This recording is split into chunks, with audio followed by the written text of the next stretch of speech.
ஒன்று பாரதி மாணவர்கள் அனைவருக்கும் வணக்கம். இன்றைய தமிழ் மொழி பாடம். இன்றைய நாள் செவ்வாய்க்கிழமை 22ஆம் திகதி ஜூன் மாதம். இன்றைய பாடம் தொகுதி 8 பாடம் 1 சொற்களில் மெல்லினம். மாணவர்களே, இன்றைய பாடத்தில் நீங்கள் மெல்லின உயிர்மை எழுத்துக்களை சரியாக ஒலிப்பீர்கள். மெல்லின உயிர்மை எழுத்துக்களை சரியாக எழுதுவீர்கள். வாருங்கள் மாணவர்களே, இன்றைய பாடத்திற்கு செல்லலாம். மாணவர்களே, கடந்த பாடத்தில் நீங்கள் உயிர்மை குறில் எழுத்துக்கள், உயிர்மை நெடில் எழுத்துக்கள் போன்றவற்றை அறிந்து கொண்டீர்கள். இன்றைய பாடத்தில் நீங்கள் மெல்லின உயிர்மை எழுத்துக்களை அறிய உள்ளீர்கள். மாணவர்களே, மெல்லின உயிர்மை எழுத்துக்களை மீண்டும் ஓர் மீள்பார்வை செய்வோம். மாணவர்கள் மெல்லின உயிர்மை எழுத்துக்களை சரியாக ஒலிக்க வேண்டும். ஞ, ஞ, ந, ந, ம, ந. மாணவர்களே, மெல்லின உயிர்மை எழுத்துக்கள் ங, ஞ, ந, ந, ம, ந. ங, ஞ, ந, ந, ம, ந. ங, ஞ, ந, ந, ம, ந. மாணவர்களே, மெல்லின உயிர்மை எழுத்துக்கள் வரிசையில் நாம் முதலில் பார்க்க போகும் எழுத்து ங. எழுத்துக்களை வாசிப்போம். ங, ங, ஞி, ஞீ, ஞு, ஞூ, ஞே, ஞே, ஞை, ஞொ, ஞோ, ஞௌ. மாணவர்களே, இவைதான் மெல்லின உயிர்மை எழுத்து ங வரிசை எழுத்துக்கள். இந்த எழுத்துக்களில் மெல்லின உயிர்மை குறில் எழுத்துக்களோ மெல்லின உயிர்மை நெடில் எழுத்துக்களோ அடங்கியுள்ளன. ஆக மாணவர்கள் குறில் எழுத்துக்களையோ நெடில் எழுத்துக்களையோ சரியாக ஒலிக்க வேண்டும்.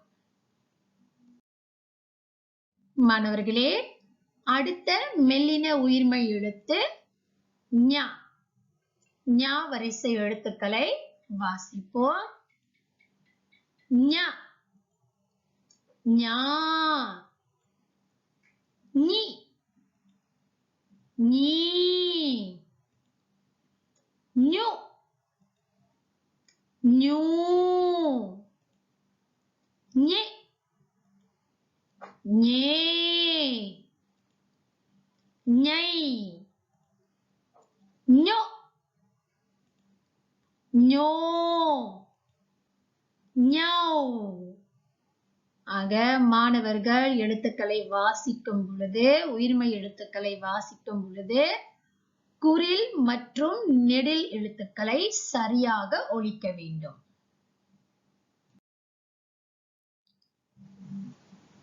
மாணவர்களே, அடுத்த மெல்லின உயிர்மை எழுத்து ந.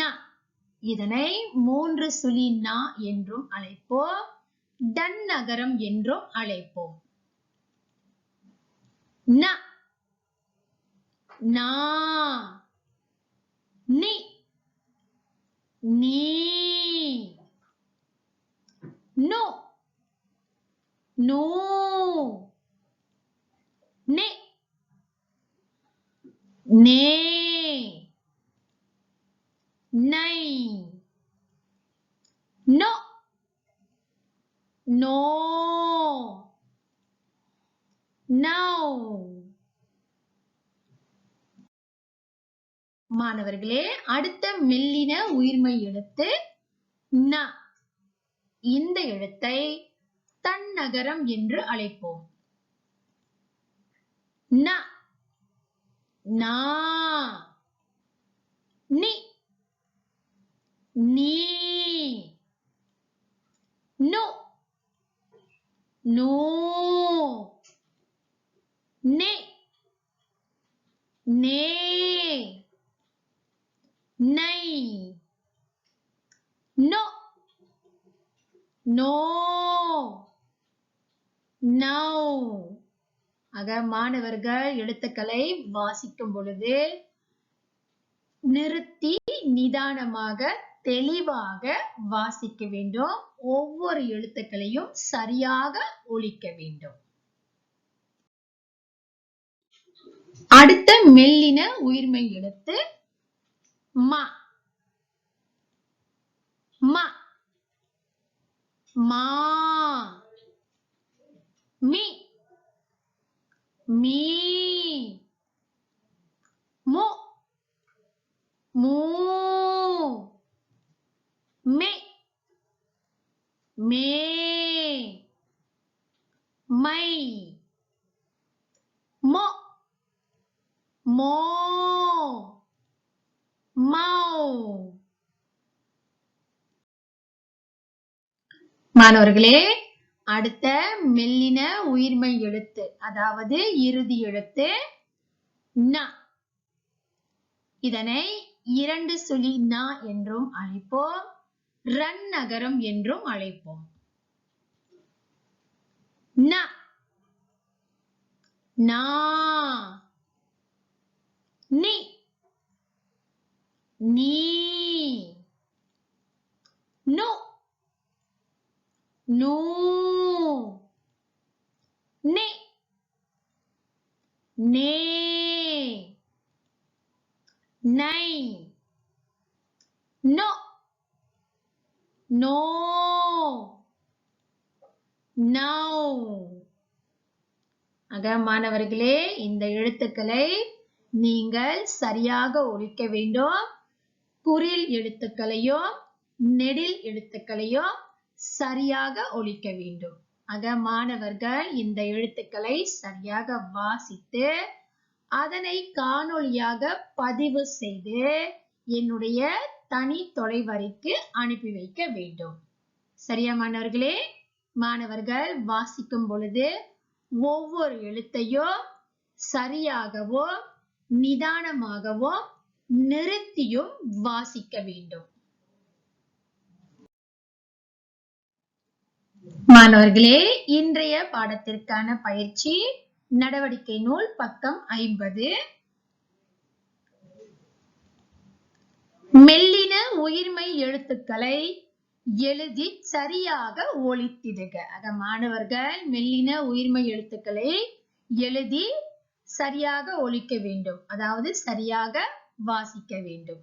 ஆக மாணவர்கள் இங்கே பார்த்தீர்கள் என்றால் இங்கே ங, ஞ, ந, ந, ம, ந ஆகிய மெல்லின உயிர்மெய் எழுத்துக்கள் கொடுக்கப்பட்டிருக்கின்றன. ஆக நீங்கள் அந்த எழுத்து வரிசையை எழுத வேண்டும். எடுத்துக்காட்டை பார்ப்போம். இங்கே ங என்ற எழுத்து இருக்கின்றது. ஆக அடுத்த எழுத்து என்ன எழுத்து மாணவர்களே? கூறுங்கள் பார்க்கலாம். ஆம், ங என்ற எழுத்து. அடுத்த எழுத்து ஞி. ஆக ங, ஞ, ஞி. அடுத்த எழுத்து என்ன? ஞீ என்ற எழுத்து. ஆக இதே போன்று மாணவர்கள் அனைத்து எழுத்துக்களையும் சரியாக எழுத வேண்டும். இங்கே கொடுக்கப்பட்டிருக்கின்ற இடத்திற்குள் எழுத வேண்டும். அந்த இடத்தை விட்டு வெளியே செல்ல வேண்டாம். அதாவது இங்கே கொடுக்கப்பட்ட பெட்டிக்குள் எழுத வேண்டும். எழுத்தை சிறியதாகவும் தெளிவாகவும் வடிவமாகவும் எழுத வேண்டும். மாணவர்கள் கிழமை மற்றும் திகதியை எழுத மறவாதீர்கள். சரியா மாணவர்களே? மாணவர்களே, உங்களுக்கான அடுத்த பயிற்சி. இந்த பயிற்சியை நீங்கள் உங்களுடைய நோட்டு புத்தகத்தில் செய்ய வேண்டும். மெல்லின உயிர்மெய் எழுத்துக்கள். மாணவர்கள் மெல்லின உயிர்மெய் எழுத்துக்களை இவ்வாறு வரிசை கிரமமாக எழுத வேண்டும். ஆசிரியர் உங்களுக்கு இங்கே ஓர் உதாரணத்தை கொடுத்திருக்கிறேன்.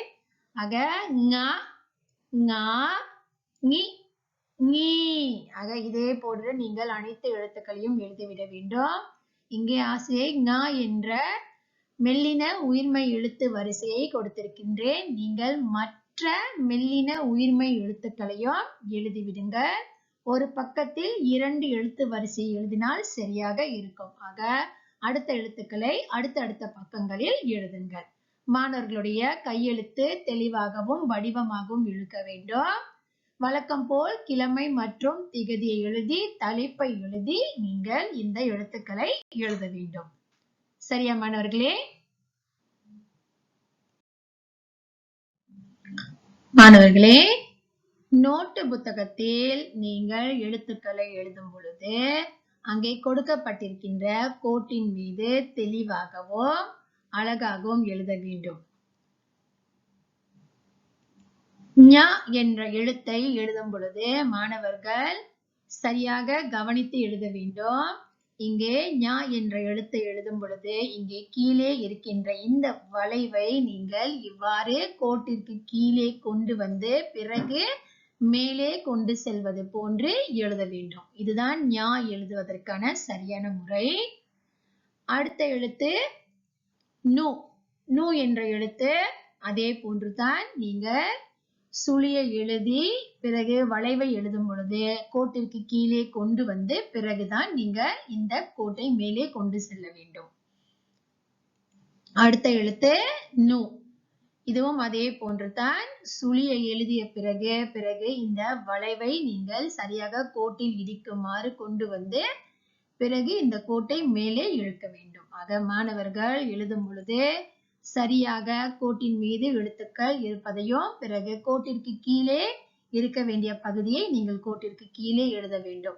மாணவர்கள் எழுதும் பொழுது கவனமாகவும் தெளிவாகவும் வடிவமாகவும் எழுத்துக்களை எழுத வேண்டும். சரியா மாணவர்களே? மாணவர்களே, இன்றைய படத்தில் நீங்கள் மெல்லின உயிர்மெய் எழுத்துக்களை எவ்வாறு ஒலிக்க வேண்டும் என்பதனை அறிந்து கொண்டீர்கள். ஆசிரியை மெல்லின உயிர்மெய் எழுத்துக்களை சரியாக ஒலித்து காட்டினேன். மாணவர்கள் மெல்லின உயிர்மெய் எழுத்துக்களை சரியாக ஒலிக்க வேண்டும். அந்த எழுத்துக்களில் மெல்லின உயிர்மெய் குறில் எழுத்துக்களும் இருக்கின்றன. மெல்லின உயிர்மெய் நெடில் எழுத்துக்களும் இருக்கின்றன. குறில் எழுத்துக்களை எவ்வாறு ஒலிக்க வேண்டும், நெடில் எழுத்துக்களை எவ்வாறு ஒலிக்க வேண்டும் என்று ஆசிரியை தெளிவாக ஒலித்து காட்டினேன். மாணவர்கள் அதனை பின்பற்றி எழுத்துக்களை சரியாக வாசிக்க வேண்டும். பிறகு மாணவர்கள் ஆசிரியர் கூறியது போன்று அதனை காணொளியாக பதிவு செய்து எனக்கு அனுப்பி வைக்க வேண்டும். பிறகு உங்களுக்கு வழங்கப்பட்டுள்ள பயிற்சியையும் செய்து முடித்து அனுப்பி வையுங்கள். சரியா மாணவர்களே? நன்றி மாணவர்களே.